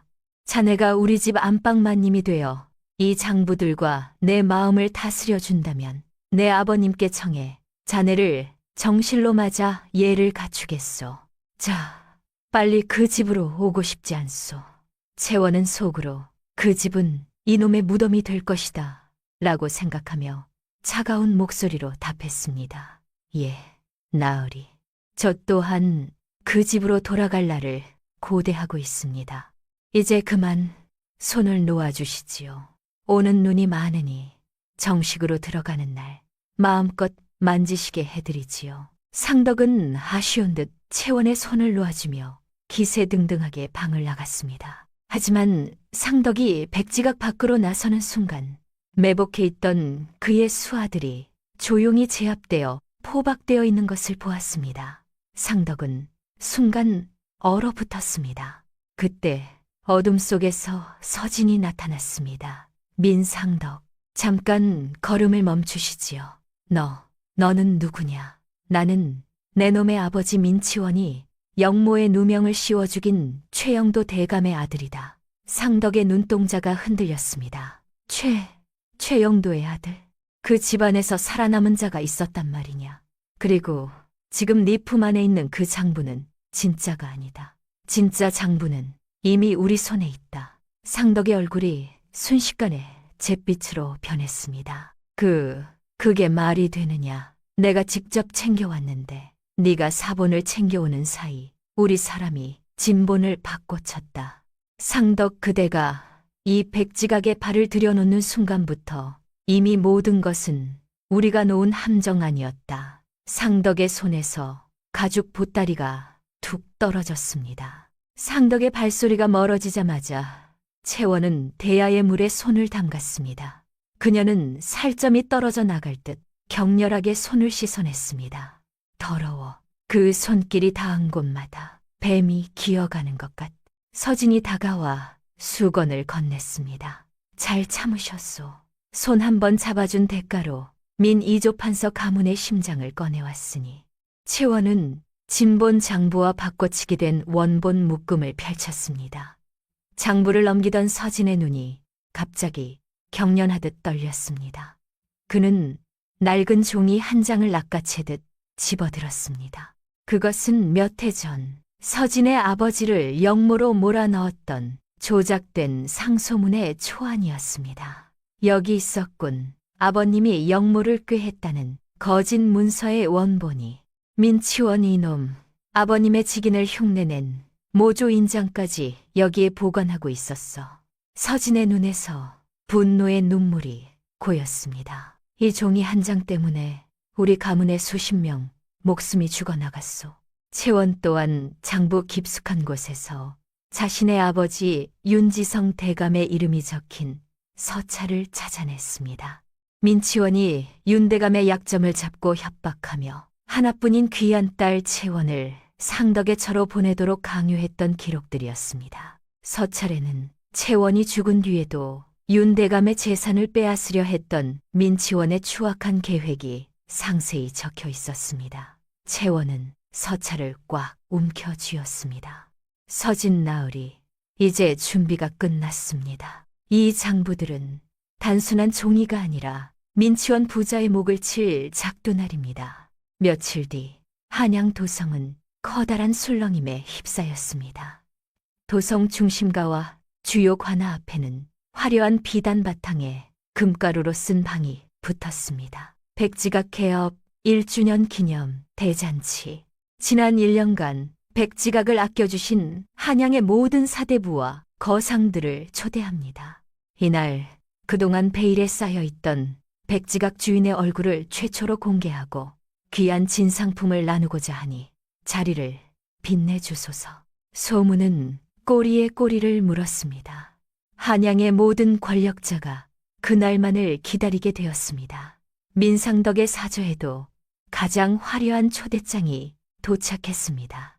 상덕은 이 초대가 무엇을 의미하는지 알 수 없어 밤새 불안해했지만 그렇다고 나타나지 않는다면 더 많은 의심을 살 것이었습니다. 그는 결국 초대에 응하기로 했습니다. 그 자리에서 직접 봉합하면 된다. 아직 내 아버님의 권세가 남아있. 같은 시각 백지각의 밀실에서는 채원이 거울 앞에 앉아 있었습니다. 그녀의 앞에는 민치원 이조판서 가문에 온갖 죄상이 적힌 진본 장부와 아버지를 협박했던 서찰들이 정갈하게 놓여 있었습니다. 서진이 다가와 채원의 어깨 위에 묵직한 비단 겉옷을 걸쳐주었습니다. 준비는 끝났소. 사헌부와 의군부의 청렴한 관리들에게도 익명으로 제보를 마쳤소. 그들이 잔치 현장에 잠입해 있을 것이오. 고맙습니다, 나으리. 채원은 천천히 면사포를 집어들었습니다. 나를 추물이라 부르며 벼랑 끝으로 밀었던 그 손으로 오늘 제 발로 지옥문을 열게 될 것입니다. 나으리, 오늘 밤 제 아버님의 눈물과 나으리 가문의 원한을 한꺼번에 씻어내지요. 내 칼은 오직 그 순간만을 기다리고 있어. 백지각의 넓은 마당은 수백 개의 청사초롱으로 대낮처럼 밝았습니다. 화려한 가야금 소리와 술잔 부딪히는 소리가 가득했고 민치원 이조판서와 그의 아들 민상덕을 비롯한 사대부들이 상석에 앉아 백지각 주인의 등장을 기다리고 있었습니다. 상덕은 관리들 사이를 누비며 거드름을 피웠지만 그의 눈은 쉴 새 없이 주위를 살폈습니다. 백지 부인이십니다. 행수의 우렁찬 목소리와 함께 연회장의 모든 소음이 씻은 듯 사라졌습니다. 화려한 금실로 수놓아진 붉은 비단 도포를 입고 얼굴을 가린 짙은 면사포를 쓴 채원이 천천히 무대 중앙으로 걸어 나왔습니다. 그 뒤로는 호위무사 복장을 한 서진이 날카로운 눈빛으로 그녀를 보조하고 있었습니다. 오, 드디어 오셨구먼. 자, 백지 부인, 이제 그 답답한 면사포를 벗고 우리와의 인연을 천하에 알리시지요. 채원은 상덕의 목소리가 들리는 쪽으로 고개를 천천히 돌렸습니다. 나으리께서 이토록 재촉하시니 더는 미룰 수가 없겠군요. 오늘 제가 보여드릴 보물은 이 자리에 계신 모든 분의 간담을 서늘하게 할 진실입니다. 연회장의 공기는 차갑게 얼어붙었습니다. 채원의 손이 면사포 매듭을 완전히 풀어 헤치자 고운 비단이 힘없이 바닥으로 떨어졌습니다. 촛불빛을 받은 그녀의 얼굴은 눈부시게 아름다웠지만 그 눈빛만큼은 만년설처럼 서늘했습니다. 채원은 상덕에게 다가가 그의 귓가에만 들릴 정도로 아주 낮고 은밀하게, 그러나 솔바늘처럼 날카롭게 속삭였습니다. 나으리, 벼랑 아래로 밀어버린 시체가 살아 돌아오면 가장 먼저 무엇을 할 것 같습니까? 그게 대체 무슨, 잊으셨습니까? 1년 전 그 추운 겨울밤, 나으리가 직접 그 벼랑 끝으로 등 떠밀었던 당신의 첫 부인을 말입니다. 상덕의 눈동자가 지진이라도 난 듯 격렬하게 흔들렸습니다. 채원은 그 공포에 질린 눈을 정면으로 쏘아보며 연회장이 떠나가라 싸늘한 목소리로 외쳤습니다. 오랜만입니다, 서방님. 저승에서 돌아온 이채원이 문안 올립니다. 서방님이라는 단어가 상덕의 귀청을 때리는 순간 상덕은 번개라도 맞은 듯 제자리에 얼어붙었습니다. 채원은 그를 비웃으며 연회장을 향해 선언했습니다. 자, 오늘 제가 보여드릴 보물이 여기 있습니다. 채원은 품 안에 있던 장부꾸러미를 연회장 한가운데 뿌렸습니다. 종이들이 청사 초롱빛을 받아 허공에서 흩날렸습니다.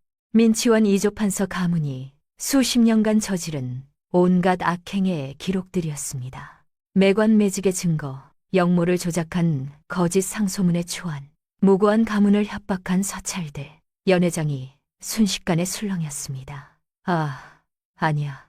그럴 리가 없어. 내가 직접 챙겨왔는데. 상덕이 공포에 질려 내뱉은 말이 연회장에 울려 퍼졌습니다. 그 장부가 가짜라는 것을 이미 아시는군요. 그렇다면 이 장부들이 진본이라는 것도 알고 계시겠네요. 채원의 서늘한 말에 연회장은 얼어붙었습니다. 그때 잔치를 즐기던 손님들 중 몇몇이 조용히 자리에서 일어났습니다. 사헌부 지평이 앞으로 걸어 나오며 품속에서 마패를 꺼내 보였습니다. 멈추시오. 민상덕, 그대가 방금 스스로 아내를 살해하려 했다는 범행을 암시하였소. 또한 이 장부들에 적힌 그대 아버지 민치원 이조판사와 그 가문의 매관매직, 또한 역모 조작 혐의는 가히 멸문지화의 중죄로다. 연회장 상석에 앉아있던 민치원이 당황하며 호위들을 부르려 할 때 서진이 번개처럼 칼을 뽑아 그들 앞을 가로막았습니다. 서진은 품 안에서 피 묻은 옥빛 인장을 꺼내 민치원의 발치에 던졌습니다. 민치원이 바닥에 떨어진 옥빛 인장을 집어들었습니다. 그 뒷면에 새겨진 최자를 확인하는 순간 민치원의 안색이 종이장처럼 하얗게 질렸습니다. 몇 해 전 내 놈이 역모의 수계라는 누명을 씌워 참수형에 처한 사헌부집의 최영도 대감, 그분이 바로 내 아버님이시다. 기억나느냐? 민치원, 최영도의 아들 최필. 내 놈이 정녕 그 집안에서 유일하게 시신을 찾지 못했다던 그 아들이란 말이냐? 그래, 내 놈의 조작된 상소문 한 장에 내 아버님은 차가운 형장 아래서 돌아가셨고 우리 가문은 피바다가 되었다. 오늘을 위해 나는 내 이름 최필을 지우고 짐승처럼 살며 내 놈의 목을 칠 날만을 기다려왔다. 이놈, 역적의 자식이 살아 돌아와 감히 조정의 중신을 능멸하다니. 여봐라, 당장 이놈을 포박하라. 능멸은 내 놈이 법과 하늘을 상대로 한 것이다. 이미 사헌부 관원들이 내 놈이 우리 아버님께 누명을 씌우려 작성했던 초안과 비밀 서찰들을 모두 확보했다. 이제 내 놈이 내 아버님이 당하셨던 그 고통을 그대로 돌려받을 차례다. 민치원은 주변을 둘러보았으나 이미 연회장은 사헌부 관원들에게 완전히 포위된 상태였습니다. 자신이 믿었던 권력자들이 모두 등을 돌려 자신을 벌레 보듯 쳐다보는 것을 본 민치원은 비로소 사색이 되어 지팡이를 놓쳐버렸습니다. 포졸들이 번개같이 들이닥쳐 상덕의 팔을 꺾어 바닥에 굴렸습니다. 붉은 오라줄이 상덕의 몸과 두 손을 단단히 결박했습니다. 기고만장하던 상덕은 그제야 비명을 지르며 발버둥 쳤습니다. 그러나 결박된 순간에도 그는 넋이 나간 채 자신을 내려다보는 채원의 눈을 보며 실성한 듯 중얼거렸습니다. 꿈이야. 이건 꿈이야. 죽은 년이 어떻게 저 얼굴로. 채원아, 내가 정녕 귀신이 아니란 말이냐. 채원은 그런 상덕을 차갑게 응시하며 대답했습니다. 귀신은 당신의 마음속에 있겠지요. 나는 살아남아 당신의 몰락을 지켜보는 증인이 될 것입니다. 상덕과 민치원은 화려한 연회장에서 개처럼 끌려나갔습니다. 그들이 지나가는 길마다 분노한 한양 사람들이 침을 내뱉었습니다. 아수라장이 된 연회장에서 채원은 깊은 한숨을 내쉬었습니다. 낭자, 이제 끝났소. 이제 더는 면사포 뒤에 숨지 않아도 됩니다. 그러나 채원의 표정은 밝지 않았습니다. 나으리, 아직 끝나지 않았습니다. 내일 아침 사원부에서 이 장부들을 검토하면 나으리 가문의 억울함이 풀리겠지요. 하지만 동시에 민치원이 우리 아버지를 협박했던 기록도 세상에 드러날 것입니다. 아버지가 그 협박에 굴복해 저를 팔아넘겼다는 사실도요. 서진은 말을 잇지 못했습니다. 채원은 쓸쓸하게 미소 지었습니다. 아버지를 구해야 합니다. 제가 직접 사헌부에 진술을 해야겠습니다. 협박에 의한 것이었으며 아버지는 피해자였다고. 그리고 그 진술이 받아들여지도록 나으리가 힘을 써주십시오. 그 밤 채원은 처음으로 서진에게 자신이 아닌 아버지를 위해 무언가를 청했습니다. 그리고 서진은 아무 말 없이 고개를 끄덕였습니다. 다음 날 사헌부의 신문이 시작되었습니다. 그때였습니다. 민치원 일파에서 살아남은 관리 하나가 새로운 상소를 올렸습니다. 백지각의 재력이 사헌부 관원들을 매수하고 증거를 조작하는 데 쓰였다는 내용이었습니다. 최필 또한 아내의 상단을 이용해 관리들을 뇌물로 매수했다는 혐의였습니다. 의금부는 최필을 소환했습니다. 채원은 이 소식을 듣는 순간 전신이 굳어버렸습니다.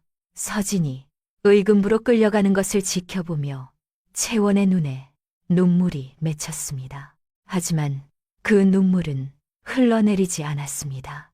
그녀는 이를 악물었습니다. 나으리가 저를 살린 것처럼 이번엔 제가 나으리를 살릴 차례입니다. 채원은 행수에게 지시했습니다.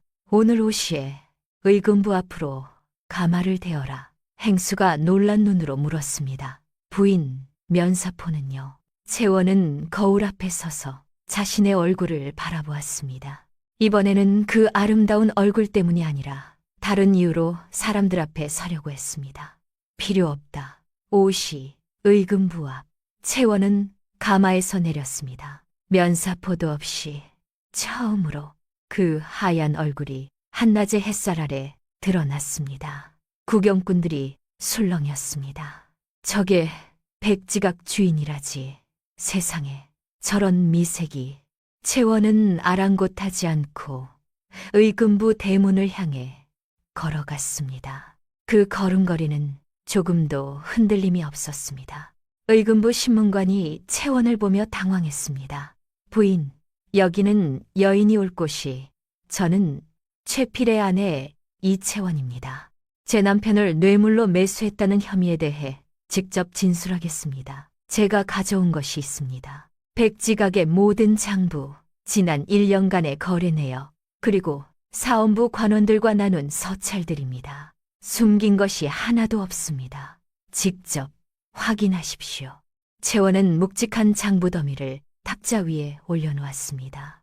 뇌물의 흔적이 없다는 것을 증명하는 가장 확실한 방법은 모든 것을 투명하게 드러내는 것이었습니다. 신문관은 장부를 펼쳤습니다. 채원은 꼿꼿이 서서 기다렸습니다. 2시즌이 흘렀습니다. 마침내 신문관이 입을 열었습니다. 부인, 이 장부에는 단 한 건의 뇌물 혐의도 없어. 오히려 모든 거래가 공식 경로를 통해 이루어졌고 관원들에게 전달된 것은 증거 자료뿐이나 명백하오. 그날 저녁 최필은 의금부에서 풀려났습니다. 대문을 나서는 최필 앞에 채원이 서 있었습니다. 그녀의 얼굴에는 면사포가 없었습니다. 최필은 채원의 얼굴을 한참 바라보다가 말했습니다. 언제부터 면사포를 벗었소? 채원은 미소 지었습니다. 나으리를 살려야 했으니까요. 최필은 채원의 손을 꼭 잡았습니다. 그 손이 떨리고 있었습니다. 고맙소. 채원은 고개를 저었습니다. 아닙니다. 나으리가 저를 살렸으니 저도 나으리를 살린 것입니다. 이제 우리는 비긴 것입니다. 한 달 뒤 차가운 눈발이 날리던 날, 최필은 호토 차림으로 어가 행렬이 지나는 길목에 엎드렸습니다. 어가가 멈추는 순간 최필은 징을 쳐 격쟁을 올렸습니다. 상감마마, 몇 해 전 영모의 누명을 쓰고 참수형에 처해진 사원부 집에 최영도의 아들 최필이 여기 있나이다. 진실을 보아주소서. 최필은 흔들리지 않았습니다. 사흘간의 신문 끝에 주상은 진노하여 민치원 부자를 추국장에 세웠고 마침내 어명이 떨어졌습니다. 최영도는 충신이었으며 그 아들 최필을 사헌부 지평에 임명하여 무너진 가문을 다시 세우게 하라. 최필은 걸바닥에 머리를 짓댔으며 울부짖었습니다. 아버님, 들리십니까? 이제야 소자가 아버님의 함자를 되찾아 드렸나이다. 그 며칠 뒤 채원은 혼자 복실이를 찾았습니다. 도성 변두리 허름한 처소에서 발견한 복실이는 처음에 채원인 줄 몰랐습니다. 아가씨, 아가씨가 정말 맞습니까? 아가씨 얼굴이 어찌? 채원은 복실이의 손을 잡았습니다. 저 살아있어요, 유모. 복실이는 그 자리에서 주저앉아 통곡했습니다. 이 늙은 것이 살아서 이 날을 보는구나. 채원은 복실이를 일으켜 세우며 백지각으로 함께 가자고 했습니다. 그리고 그날 저녁 윤지성 대감의 사저 앞에 채원이 서 있었습니다. 민치원의 감시 속에 모든 하인이 떠나고 잡초만 무성해진 사저마당 한가운데 윤지성은 초점 없는 눈으로 흙바닥에 딸의 이름을 쓰고 있었습니다. 채원아, 내 딸 채원아. 그 손가락 끝은 이미 피가 배어나와 검게 굳어 있었습니다. 아버님, 윤지성은 헛것을 들은 듯 몸을 떨었습니다. 고개를 천천히 들자 달빛 아래 세상에서 가장 고운 옷을 입고 면사포도 쓰지 않은 채 눈부시게 피어난 딸이 서 있었습니다. 채원이냐? 정녕 내 딸 채원이야. 채원은 아버지를 향해 달려가 그 여윈 무릎 아래 엎어졌습니다. 네, 아버님, 저 여기 있어요. 불효막심한 딸년이 살아 돌아왔습니다. 아버님, 내 얼굴이 어찌 이리 되었느냐. 아버님, 백지각의 기적 같은 비방으로 추한 허물을 벗어 던졌습니다. 하나, 저를 부르시던 아버님의 목소리를 기억하고 아버님이 사주신 이 놀이개를 품고 버텨온 마음은 그대로입니다. 저를 보셔요, 아버님. 이 눈동자를 보셔요. 그래, 이 눈빛이다. 내 새끼, 내 딸 채원이가 맞구나. 윤지성은 떨리는 손으로 채원의 얼굴을 어루만겼습니다. 차가운 시체가 되었을 거라 믿었던 딸의 온기가 손끝에 닿아 그는 짐승 같은 울음소리를 내며 채원을 끌어안았습니다. 이 죄 많은 아비를 용서하지 마라. 내 가문을 살리겠다고, 내 목숨 하나 보전하겠다고 너를 그 지옥 같은 민상덕의 집으로 보냈. 벼랑에서 네가 떨어졌다는 소식을 듣고 내 눈에선 피눈물이 마를 날이 없었다. 아닙니다, 아버님. 제가 백지각의 주인이 되어 그 자들을 무너뜨릴 때까지 살아낼 수 있었던 건 오직 아버님 곁으로 돌아오겠다는 일념 하나였습니다. 두 사람은 마당 흙바닥에 주저앉아 서로를 놓칠세라 으스러지게 껴안았습니다. 그 옆에서 지켜보던 복실이 또한 가슴을 치며 통곡했고 강철 같던 최필의 눈시울도 붉게 달아올랐습니다. 채원과 윤지성이 한참을 통곡한 뒤였습니다. 겨우 진정된 윤지성이 딸의 어깨 너머로 묵묵히 서 있는 한 사내를 발견했습니다. 채원아, 저기 선 사내는 누구냐? 채원은 눈물을 닦으며 최필의 손을 잡아 아버지 앞으로 이끌었습니다. 최필은 말없이 윤지성 앞에 무릎을 꿇고 고개를 숙였습니다. 아버님, 이분은 저를 차가운 절벽에서 구해주시고 1년간 제 목숨을 지켜주신 은인입니다. 그리고 아버님께서도 아주 잘 아시는 분의 아드님이기도 합니다. 내가 아는 자의 아들이라니. 최필이 천천히 고개를 들고 윤지성과 눈을 맞추는 순간 윤지성의 눈동자가 지진이라도 난 듯 떨리기 시작했습니다. 최필의 눈매와 올곧은 눈빛, 그것은 윤지성이 평생을 함께했던 절친 최영도의 것과 똑 닮아 있었습니다. 너 혹시 필이냐? 최영도의 아들 필이더냐? 어르신, 맞습니다. 최필입니다. 아버님께서 살아생전 늘 한양에서 가장 믿을 수 있는 분이라 말씀하시던 윤대감 어르신을 이제야 뵙습니다. 아이고, 필아, 내 아비 영도의 외아들 필이가 살아있었구나. 내 아비가 처형장에 끌려가며 내게 우리 필이만은 살려달라고 눈으로 빌었는데 내 능력이 부족해 너를 찾지도 못하고 피눈물만 흘렸거늘 윤지성은 최필의 얼굴을 어루만지며 울부짖었습니다. 죽은 내 아비가 하늘에서 너를 살리고 우리 채원이를 살렸구나. 이 무슨 기구하고도 천행인 운명이란 말이냐. 최필 또한 윤지성의 무릎에 머리를 묻고 어깨를 들썩이며 울었습니다. 두 가문의 비극이 서로의 온기로 치유되는 마당, 전체가 눈물 바다가 된 순간이었습니다. 며칠 뒤 윤지성 대감의 사저 대문이 거세게 열렸습니다. 복실이가 멈칫하며 고개를 들었습니다. 그곳에는 거친 무복 차림의 서진이 아닌 청색 관복을 입고 가슴에 학이 새겨진 흉배를 단 헌칠한 사대부가 서 있었습니다. 나으리, 서진 나으리십니까? 그 소리에 방 안에서 채원이 맨발로 뛰어내려왔습니다. 채원은 쳇마루 끝에 멈춰 서서 그를 바라보았습니다. 최필은 떨리는 손으로 소매를 정돈하더니 채원 앞에 가지런히 무릎을 꿇었습니다. 낭자, 아니 채원아. 그가 낭자가 아닌 이름을 부르는 순간 채원의 눈에서 툭 하고 눈물이 떨어졌습니다. 이름도 성도 없이 짐승처럼 살던 서기가 아니라 이제야 최영도의 아들 최필로 내 앞에 섰다.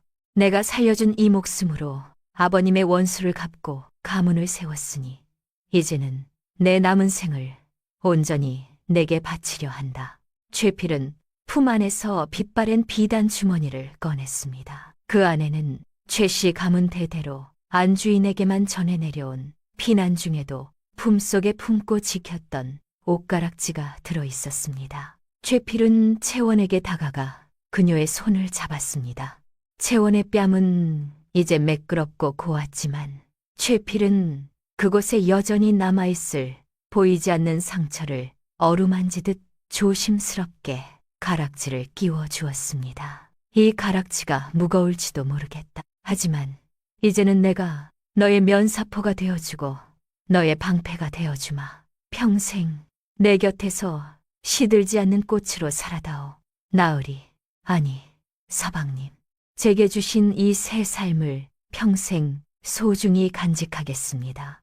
두 사람의 울음 섞인 웃음소리가 사저 마당에 가득 퍼졌습니다. 그 모습을 지켜보던 윤지성은 관복을 입은 최필의 모습에서 벗의 얼굴을 보며 또 한 번 눈물을 쏟았습니다. 그 옆에서 복실이는 치마자락이 다 젖도록 눈물을 닦으며 아이고, 우리 아가씨 이제야 살았네. 이제야 살았어 라며 덩실덩실 춤을 췄습니다. 달포 뒤 한양 최고의 혼례식이 거행되었습니다. 신부 이채원은 얼굴을 가리지 않았습니다. 햇살 아래 빛나는 그녀의 미소는 도성 사람들 모두를 감동하게 했습니다. 그 옆에는 늠름한 사헌부 지평 최필이 그녀의 손을 으스러지도록 꼭 잡고 있었습니다. 교배례에서 두 사람이 마주보며 절을 올릴 때 그것은 단순한 혼례의식이 아니었습니다. 서로가 서로의 지옥을 건너온 것에 대한 경의였고 앞으로도 함께 버텨나가겠다는 맹세였습니다. 비극으로 시작된 두 사람의 인연은 서로의 상처를 보듬어준 끝에 가장 찬란한 전설이 되어 한양 땅에 길이길이 남았습니다. 달빛이 깊게 내려앉은 밤입니다. 세상은 그녀를 추녀라 부르며 외면했지만 최필만은 그 일그러진 흉터 너머에 숨겨진 채원의 고결한 영혼을 보았습니다. 껍데기에 현혹되지 않는 그 단단한 사랑이 있었기에 채원은 비로소 그 무거운 면사포를 벗어던지고 다시 피어날 수 있었습니다. 그리고 채원 또한 세상이 역적이라 낙인 찍은 사내의 상처 너머에서 가장 고귀한 충심을 보았습니다. 두 사람은 서로의 허물을 통해 서로의 진실을 발견했습니다. 그 지독하고도 아름다운 연정은 이제 한양 땅의 가장 오래된 전설로 남게 되었습니다.